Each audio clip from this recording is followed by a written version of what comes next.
자, 이제 1시간만 더 하겠습니다. 1시간 더 하고 나머지는 내일 또 하겠습니다. 이게 생각보다 설명할 게 있어가지고요. 진도가 잘 안 나가는데요. 자, 이제 아까 이어서 하겠습니다. 페이지가 9고요. 이제 꺽쇠 40번인 건데, 이건 정말 중요합니다. 정말 중요하니까, 여러분들 별표를 좀 확실히 치기 바랍니다. 꺽쇠 40번이에요.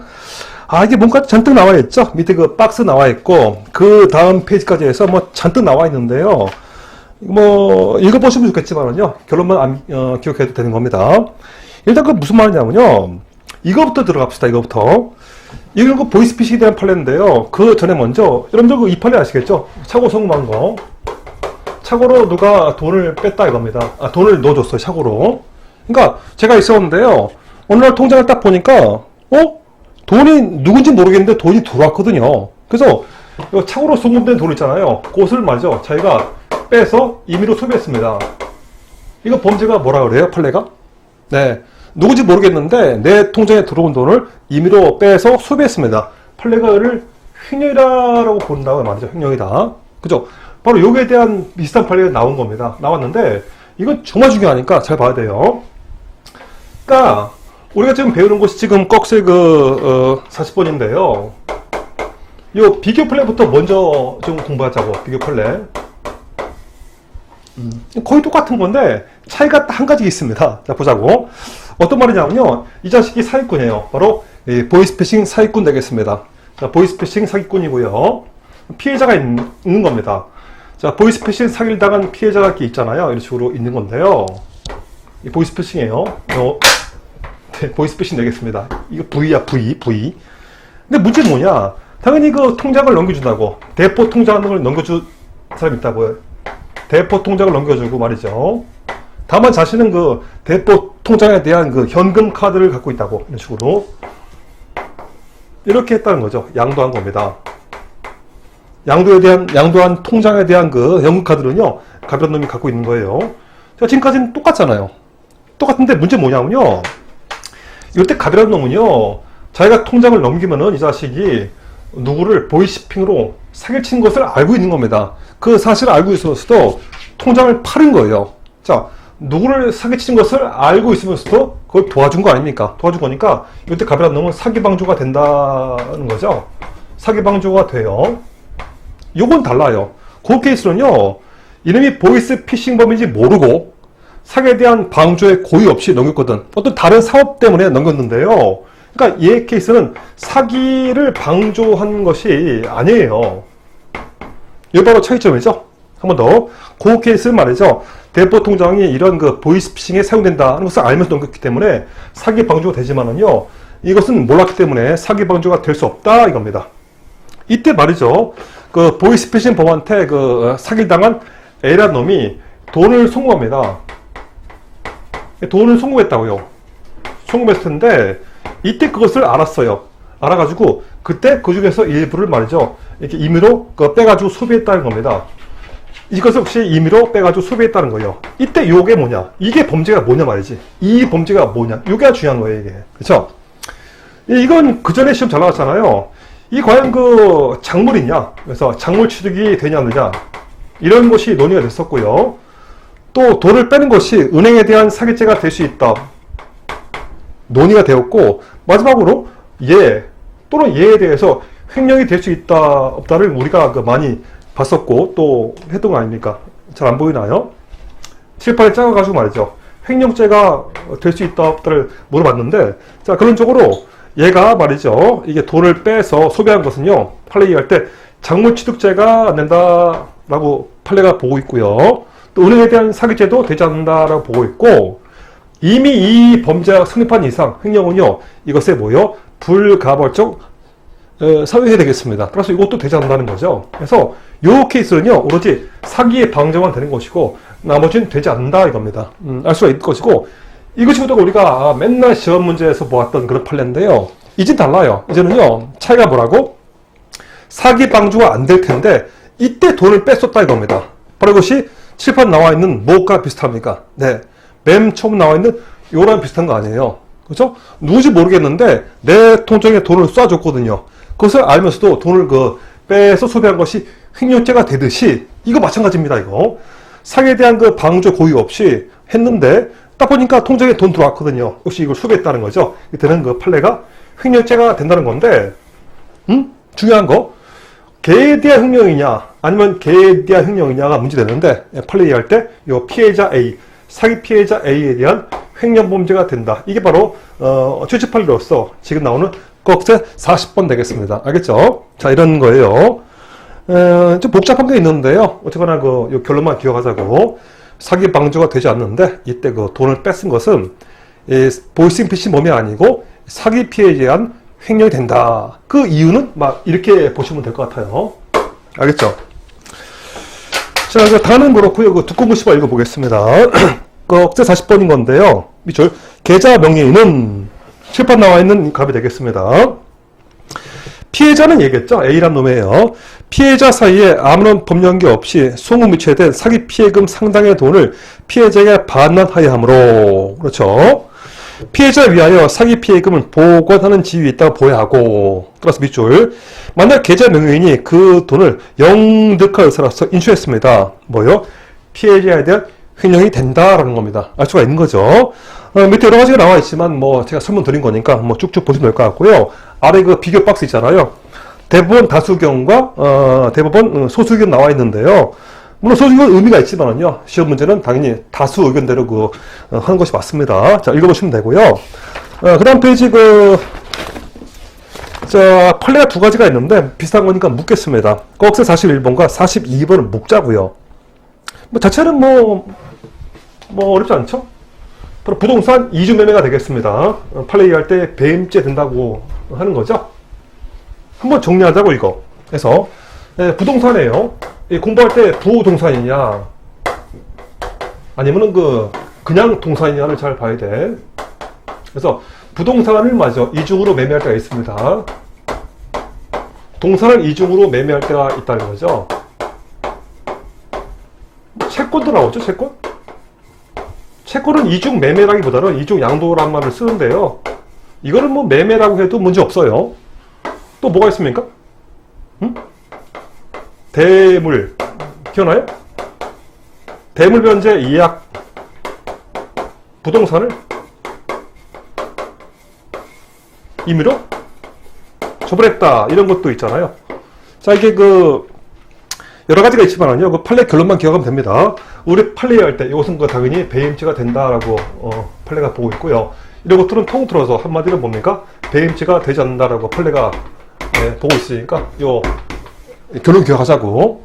항상 문제 풀 때 요 부동산 요거를 물어보는지 아니면 요 동산 요거를 물어보는지 더 나아가서 채권을 물어보는지 아니면 대물 변제 예약 부동산 요거를 물어본지를 잘 좀 봐야 돼요. 이런 것들은 무죄고 이것만 배임죄가 된다 이겁니다. 그렇죠? 그래서 판례 두 가지가 있는데 타이틀 보시면은요 둘 다 모두 동산입니까? 아니면 부동산입니까? 둘 다 모두 부동산이죠. 그래서 타이틀 밑줄 쳐봐요. 자, 꺽쇠 41번입니다. 밑줄 부동산 이중매매 부동산이에요. 자, 꺽쇠 42번 되겠습니다. 증거 대상 밑줄 부동산 임의처분. 어떤 건지는 잘 알기 때문에요. 더 이상 깊게 설명 안 드리는데, 그렇게 배임죄가 된다라고 보는 겁니다. 무죄 된다고. 하여간 시험에 매번 나오죠. 이거 시험에 아주 지겹게 아주 매번 나옵니다. 이것도 시험에 아주 매번 나오고요. 오늘 시험에 가끔 나오죠. 이거 앞으로 시험에 매번 나올 텐데요. 결론만 기억하면 됩니다. 그 다음 손괴죄가 되겠습니다. 손괴죄. 이건 되게 쉽죠. 자, 우리 피고인이 어떤 행위를 했는지 알아보겠습니다. 꺽쇠 43번이겠죠. 피고인이 피해자의 홍보를 위해서 설치한 밑줄 광고판 되겠습니다.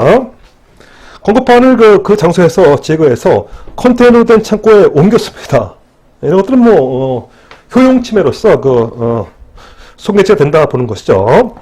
그리고 꺽쇠 44번인 건데 요즘에 시험에 잘 나옵니다. 자, 어떤 범죄가 되겠습니다. 밑줄 일반 교통방해죄예요.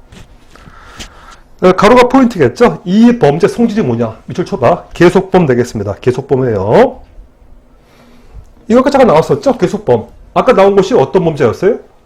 체포죄가 바로 계속범 되겠습니다. 이 범죄 마찬가지라는 얘기죠. 일반 교통방해죄도 바로 계속범 되겠습니다. 그러면 정리해 보는데요. 범죄가 몇 가지가 있는데 즉시범 이런 범죄가 있는 것이고요. 또 뭐가 있습니까? 바로 지금 나오는 바로 계속범 되겠습니다. 한 개 더 있죠.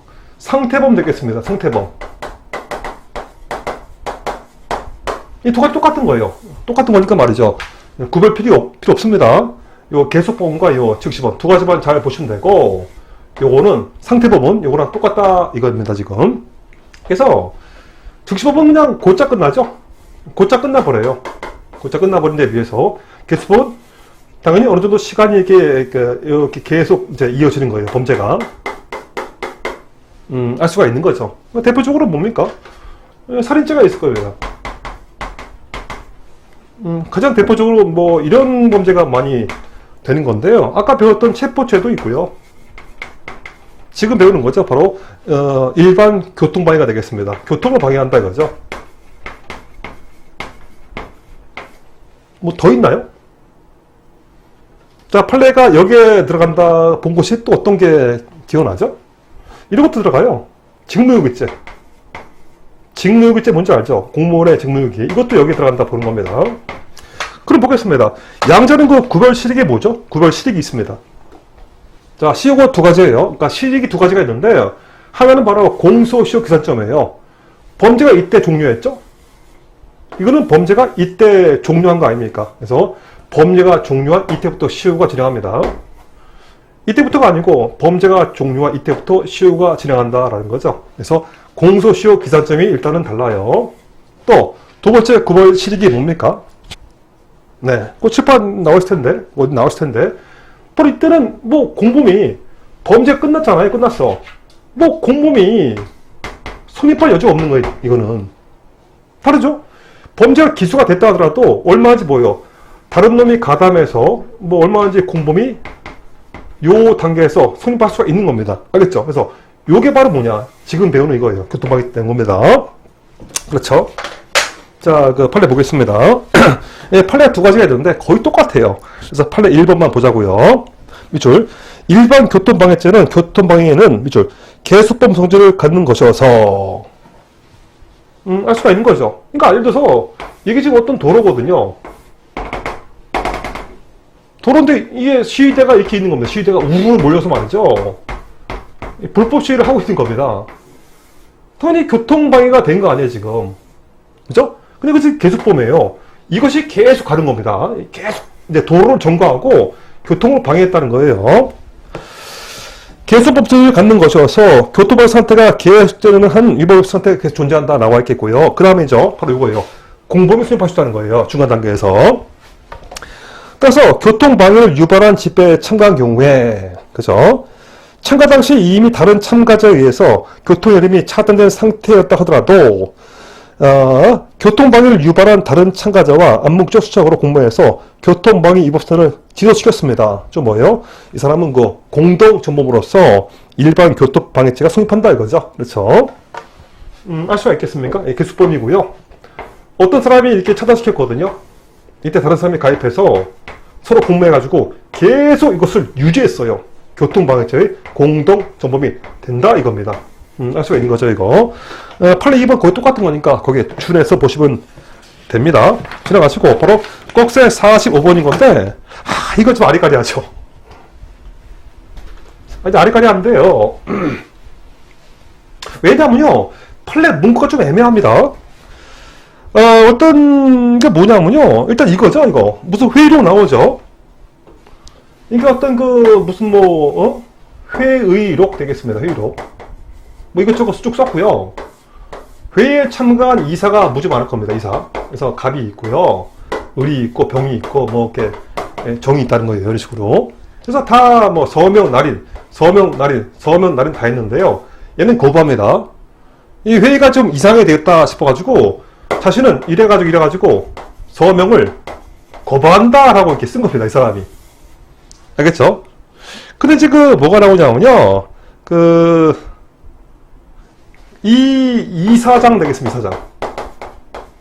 이사장인데, 이사인 말이죠. 예를 들어서 뭐, 갑이라는 놈이 있는데요. 요거 이렇게 삭제한 거를, 서명 거부 사유된 요것을 그렇게 삭제했다고, 이거. 이때 뭐라고? 우리 플레이 할 때, 그 삭제가 뭐다? 사무소 변조다라고 본 것 같습니다. 자, 읽어보면 알겠지만은요, 이 사람은요, 요거에 대한, 요거 있죠. 요거에 대한 작성 권한은 있다고 봐요. 그러나 이것은 작성할 수 있는 권한이 있을지 몰라도, 그 삭제한다. 거기에 대한 권한까지는 없겠죠? 없으니까, 이 사람이 그 서명 거부된 것을 삭제한 것은 사무소 변조다라고 판례봤어요.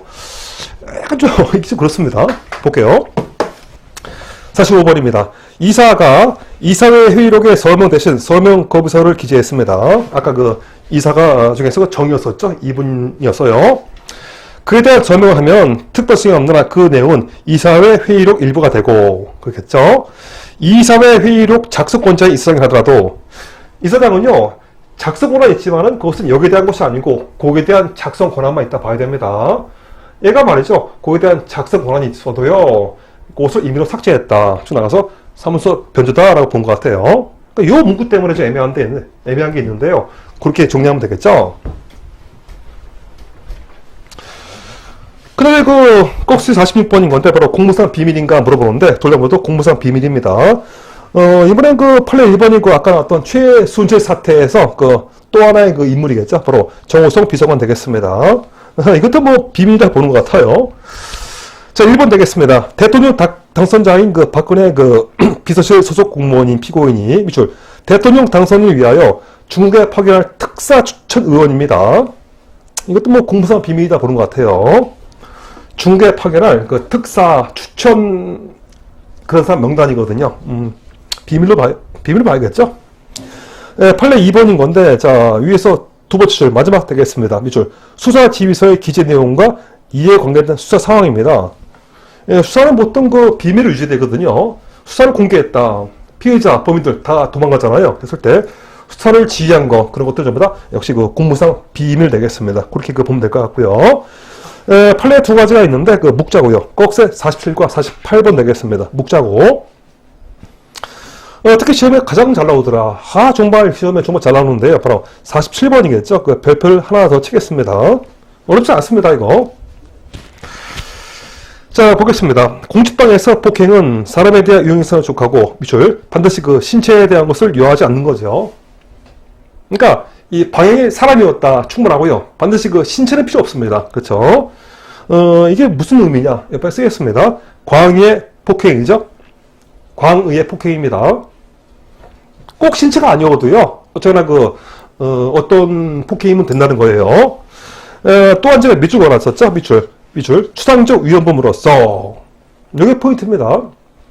구체적으로 직무집행에 방해하는 결과를 요하지 않는다 나와 있는 겁니다. 이 문구가 시험 잘 나오죠.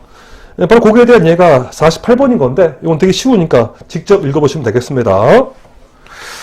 그럼 꺽쇠 49번인 건데요. 자, 요거는 이제 공무집행의 적법이다 보는 겁니다. 그런 건데요. 먼저 이 49번에서 밑에서 두 번째 줄 보이시죠? 6조 보이나요? 6조? 경지법 6조가 되겠습니다. 6조. 그러니까, 경지법. 경찰과 직무집행법 되겠습니다. 6조가 뭐냐면요. 어떤 범죄를 예방합니다.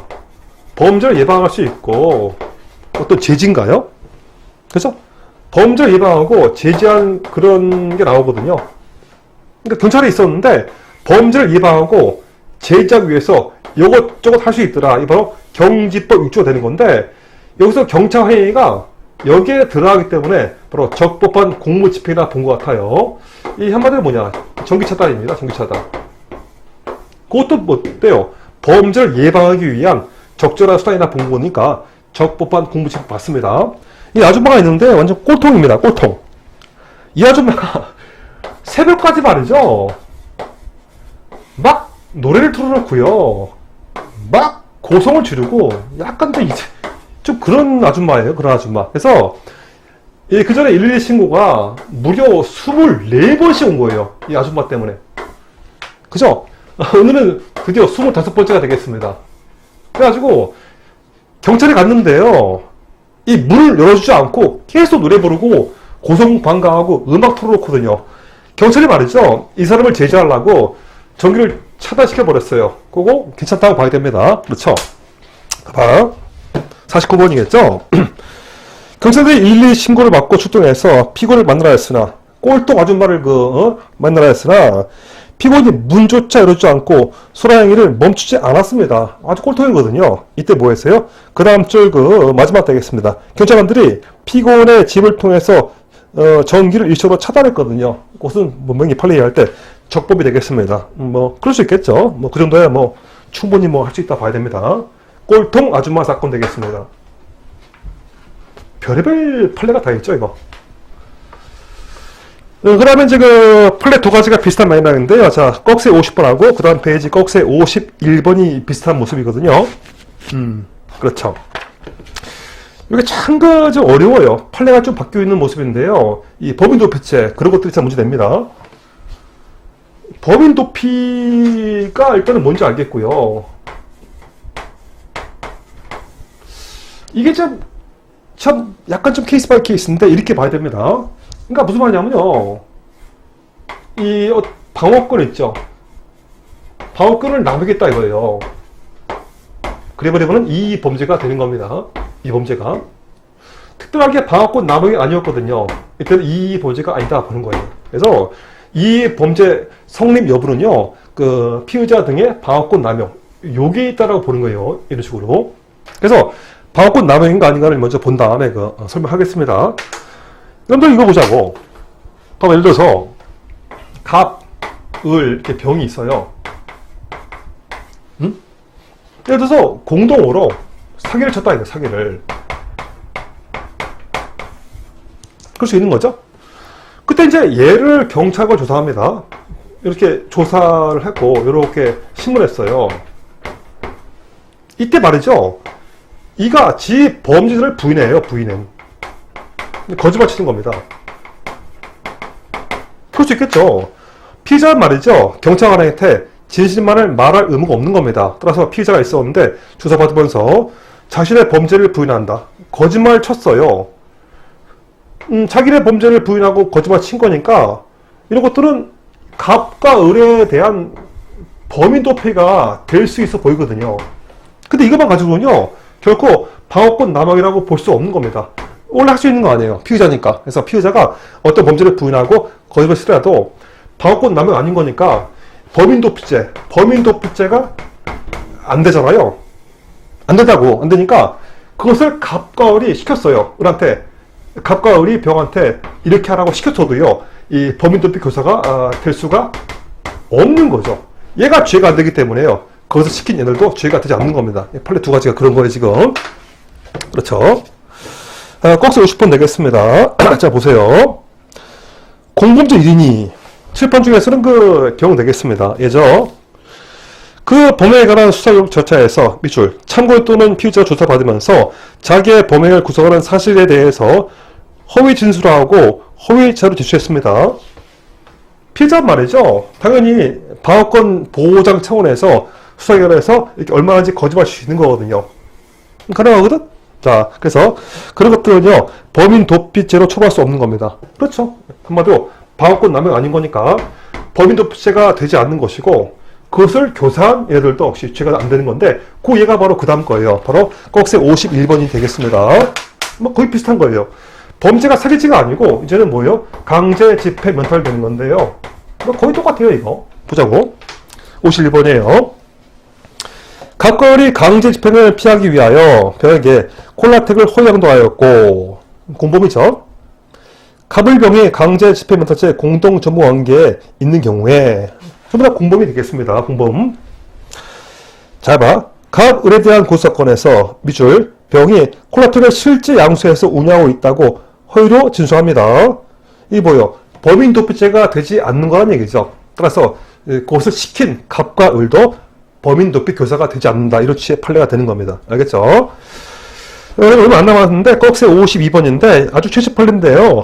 이거 진짜 여자 남자 아주 그렇게 인생 살고 싶을지 모르겠어요. 쿨하지 못합니다. 이거 아주 막장까지는 아니어도 좀 더러운 판례인데요. 이게 좀 그러니까 이게 갑이 있고 을이 있는데요. 이 사람이 직장 선배가 되겠습니다. 남자거든요. 여자가 나와야지 이제 스토리가 될 거 아닙니까? 그렇죠? 얘가 뭔가 했나봐. 이렇게 뭐 키스도 하고 뭐 한 것 같아, 일수로. 그죠? 근데 얘는 자기 생각에는 얘가 나를 좋아했다라고 생각해서 산 거거든요. 얘는 이게 기분 나쁜 거야. 더럽잖아요. 어쨌거나 얘가 이거를 이제 의리한 그 직장 선배를요, 강제 추행죄로 고소를 할 수 있잖아요. 응? 좋아. 근데 문제 뭐냐면 나중에 이거 조사했거든. 딱 조사하니까 혐의가 없어요. 불기소가 나왔다는 거죠. 나중에 무죄도 나올 수 있잖아요. 때에 따라서. 이렇게 불기소 또는 무죄가 나왔잖아요. 이때 이제 의리한 내가 얘를 이 자신을 무고했다고 무고로 이제 고소합니다. 응? 그럴 수 있어? 한 번 더 할게.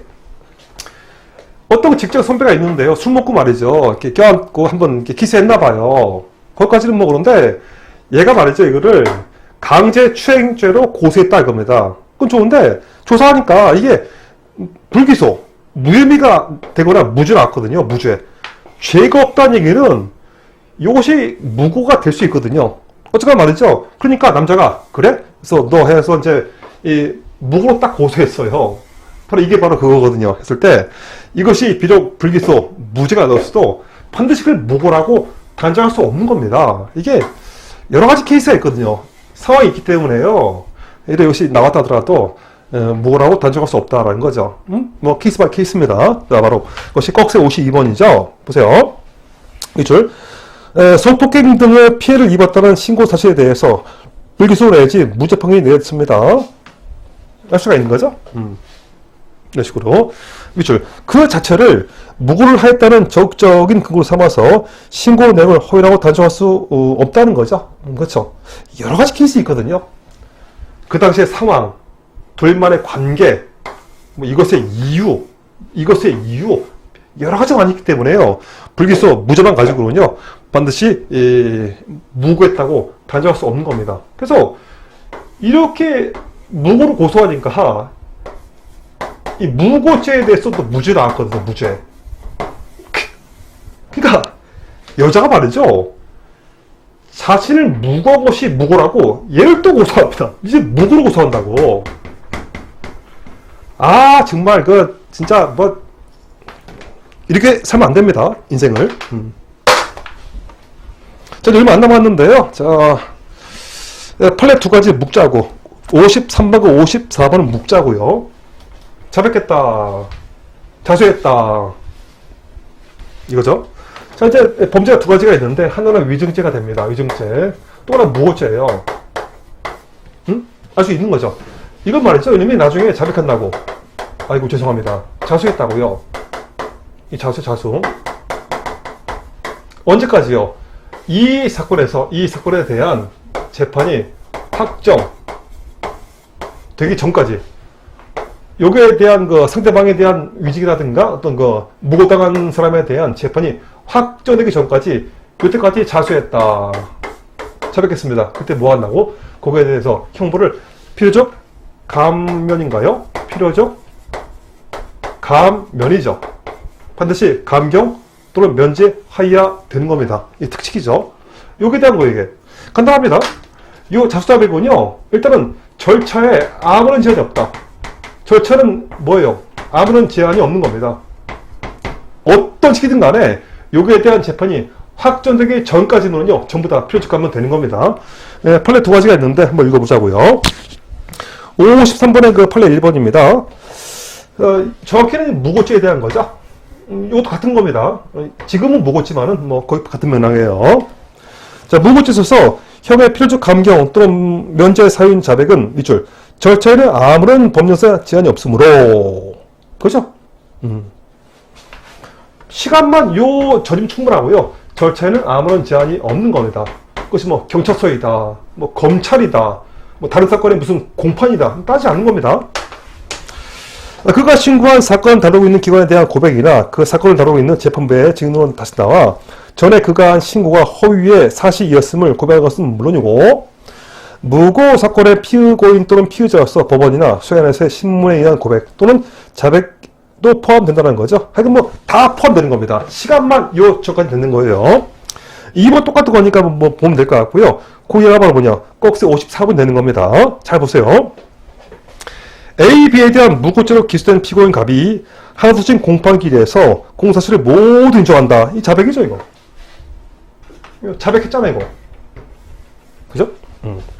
그러면 취재 기재된 항소 이유서가 진술한 경우에 갑은 허위의 사실을 고소했음을 자백할 수 있는 명백하므로 항소심이 갑이 A, B에 대한 무고한 고소 사건의 처리 결과를 심리해보고 이들에 대한 불기소 결정이 내려져서 밑줄 그 재판이 확정된 적이 없어요. 거기에 대한 재판이 확정된 적이 없습니다. 이거 전인 거예요. 그죠? 거기에 대해서 재판이 확정된 적이 없다면은 이 말이겠죠. 갑에 대해서 밑줄 형을 필요적으로 감면 조치를 하여야 한다 이겁니다. 그렇죠? 어렵지 않죠? 시간만 잘 보면 될 것 같고 이 자수 자백은 절차에는 아무런 제한이 없다. 이만 이거 잘 보면 되겠습니다. 그다음에 이제 꺽쇠 55번과 56번인 건데 뭐 여러분들 다 아시겠죠? 이른바 종교적 배열구분 되겠습니다. 군대 안 간 놈들인데요. 군대는 가야 되겠지 웬만하면은.